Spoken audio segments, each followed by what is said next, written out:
Shannon Valderrama's POV. Maaga akong nagising. Sinadya ko talaga, dahil balak kong ipaghanda si Arthur ng breakfast. Lagi na lang kasi siya. Siguro it's time to return the favor. Ako naman ang magsisilbi sa kanya.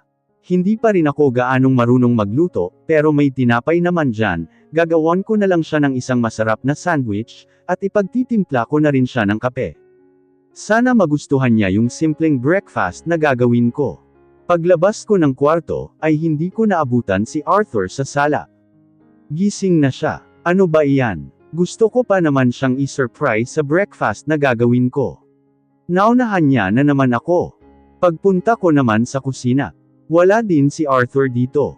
Kung ganoon nasan na siya? Mabuti pa magmadali na ako. Ito na yung chance ko. Gagawin ko na yung breakfast niya habang wala pa siya. Mabilis akong kumilos at gumawa ng sandwich, at nagtimpla ng kape, pero tapos na ako't lahat-lahat, wala pa rin siya. Saan ba kasi siya nagpunta? Nagtungo ako sa likod bahay, para tignan kung nandito siya, at nandito nga siya. Nag-i-exercise siya. Halos lumuwa ang mga mata ko sa nakikita ko ngayon.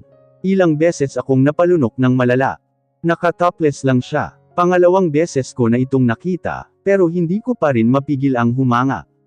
Napakakisig at napaka-tip-uno ng pangangatawan niya. Nagsusumigaw ang mga muscles niya. Basang-basa na siya ng pawis. Para tuloy gusto ko siyang lapitan at panasan. Ngayon nasagot na ang tanong ko, kung bakit ang ganda-ganda ng katawan niya. Every morning niya kaya itong ginagawa. Kung alam ko lang edi sana lagi na akong gumigising ng maaga, para naman napapanood ko siyang mag-exercise. Hindi niya ako napansin, dahil abala siya sa pagpupush up. Para akong tanggang nakadungaw dito sa pinto. Pinanood ko lang siya hanggang sa matapos siya. Ngayon, abala na siya sa pagpupunas ng katawan niya, gamit ang t-shirt na hinubad niya. Ang pagpapantesya ko ay naputol, nang bigla siyang bumaling ng tingin sa akin. Hindi siya nagulat nang nakita ako. Umukit ang nakakalokong ngisi sa kanyang labi. Love what you see. Nag-init ang magkabila kong pisngi. Hindi kakarating ko lang kaya, tarantang sabi ko. Okay sabi mo Nagkibit balikat siya. Naghanda ako ng breakfast. Tara kain na tayo. Talaga, I'm glad hindi mo nasunog ang bahay ko. Hindi naman ako nagluto, gumawa lang ako ng sandwich at kape mo. Himala, ang aga mo yatang nagising.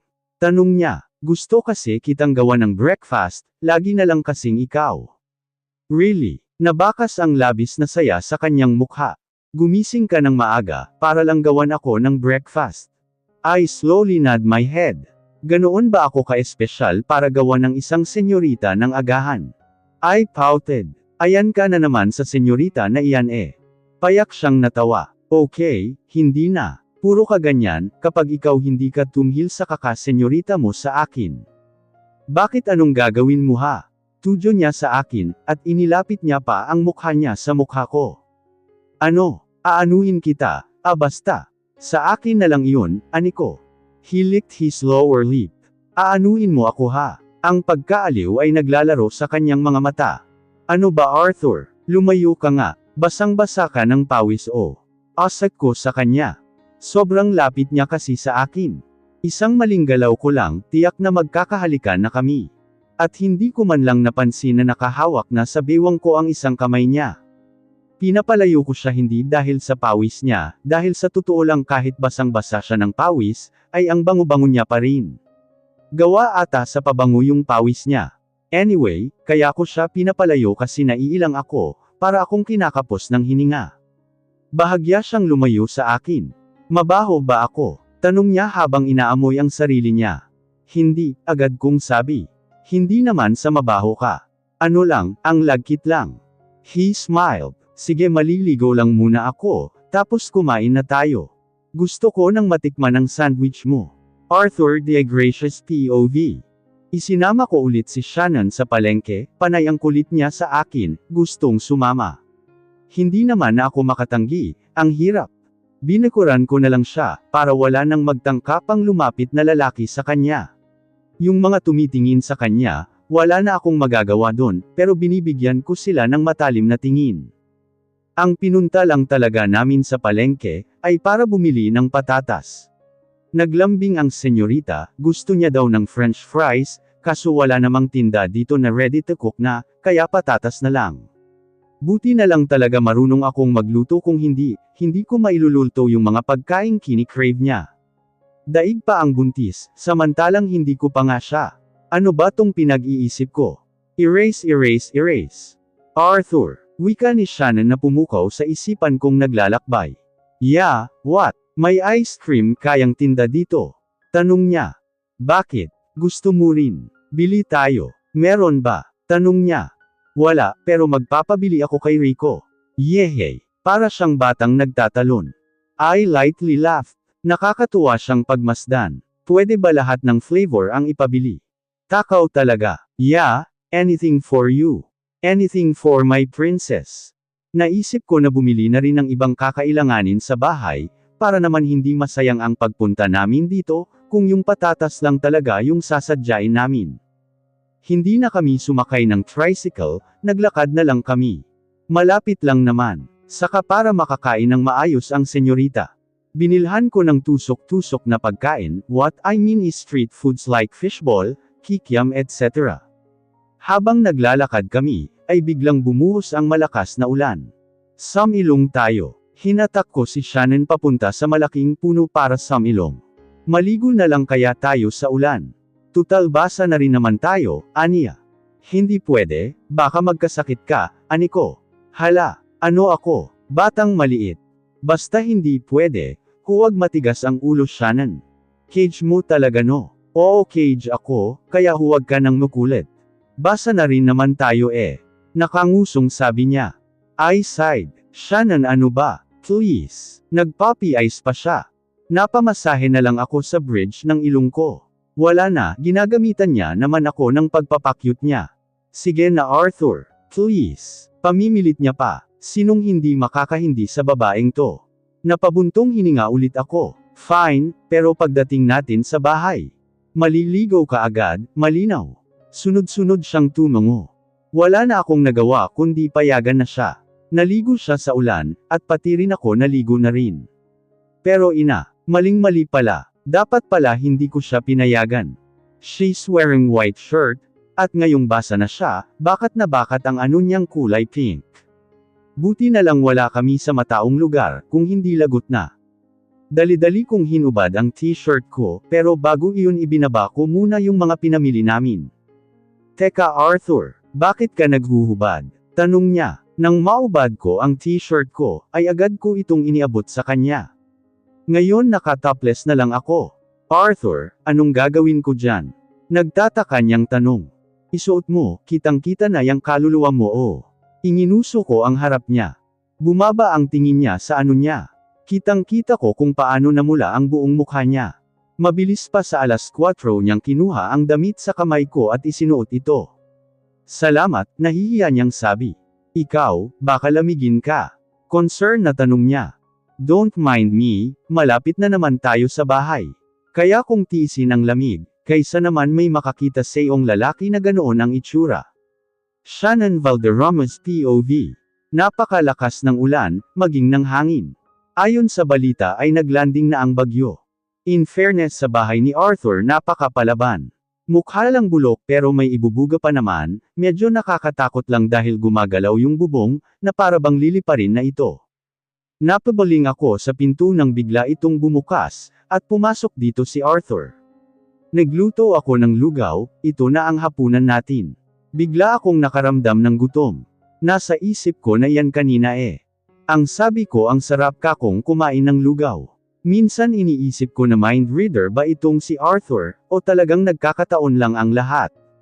Dito na tayo kumain, kasi mukhang ayaw mong tumayo dyan, natatawang sabi niya. Ang lamig-lamig kasi, kaya heto ako balot na balot ng kumot.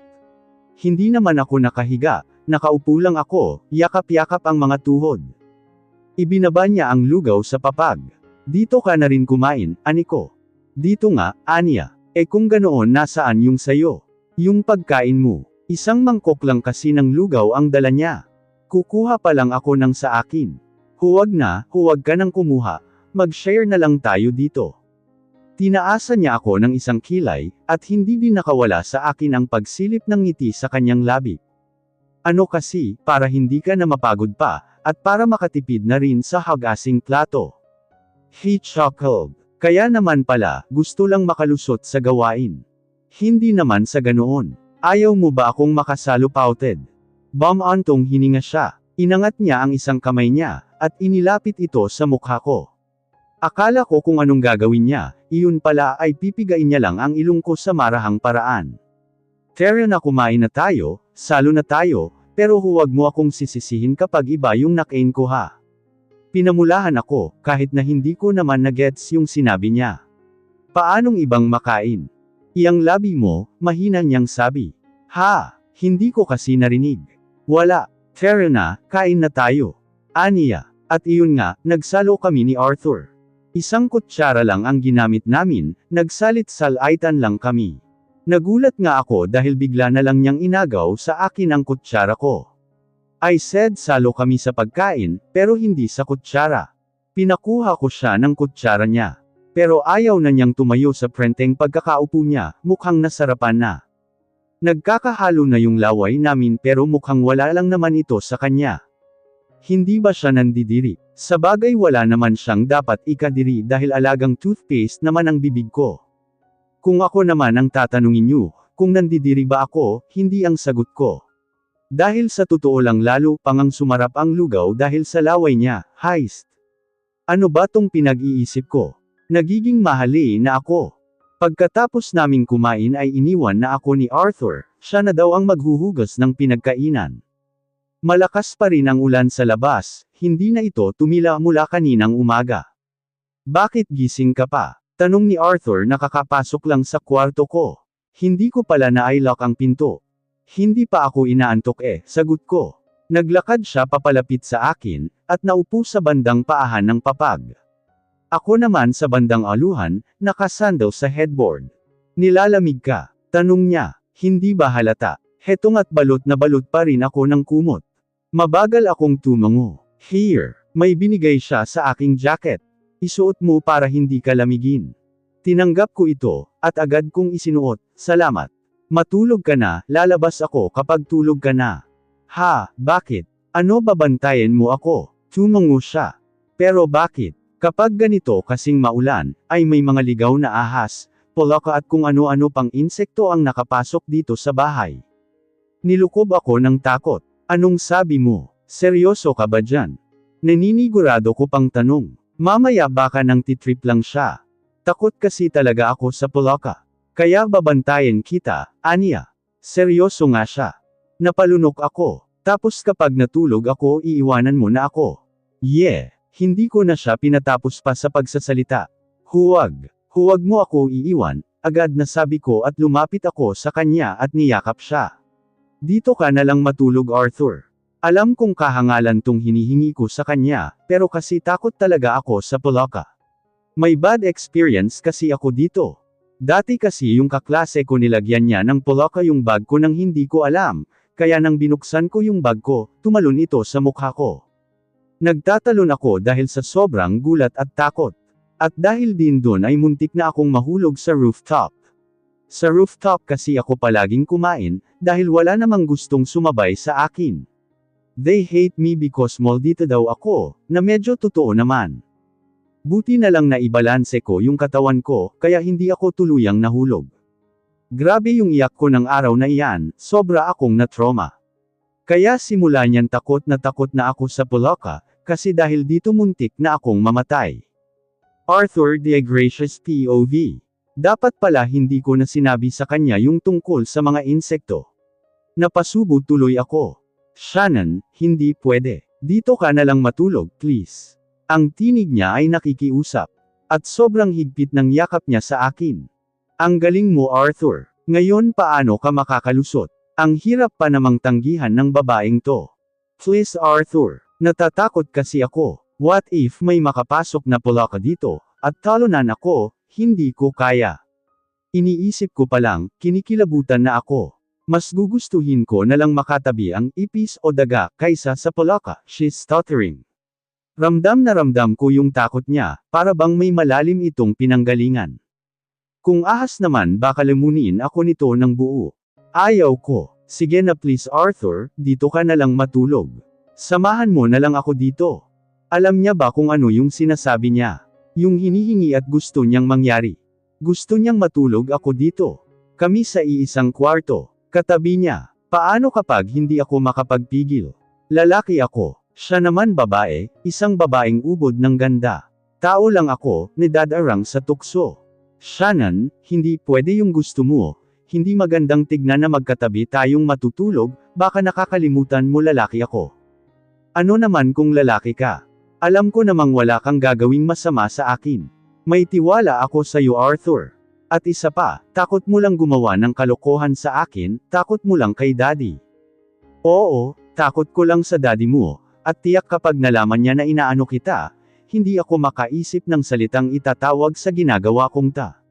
Hindi naman pinagpapantasyahan, lalong hindi naman ginagapang. Ano ba, Arthur? Wala na akong nagawa kundi pagbigyan siya. At talagang hinatak pa niya ako pahigas sa papag. Talagang naninigurado ang senyorita. Takot na takot talaga siya. Ano bang ginawa ng Polaka sa'yo, para katakutin mo ito ng sobra? Tanong ko kay Shannon na mahimbing nang natutulog. Ang himbing ng tulog pero ang higpit pa rin ng yakap sa akin, at hindi pa nakonteto dahil nakadantay pa ang isang paa niya sa mga hita ko, ang awkward ng posisyon namin. Natatawa na lang ako. Polaka lang pala ang katapat mo. Arthur, huwag mo akong iiwan. She's talking while sleeping. So cute. I chuckled. Makakaalis pa ba ako ang higpit ng yakap mo sa akin? Shannon, ano ba tong ginagawa mo sa akin?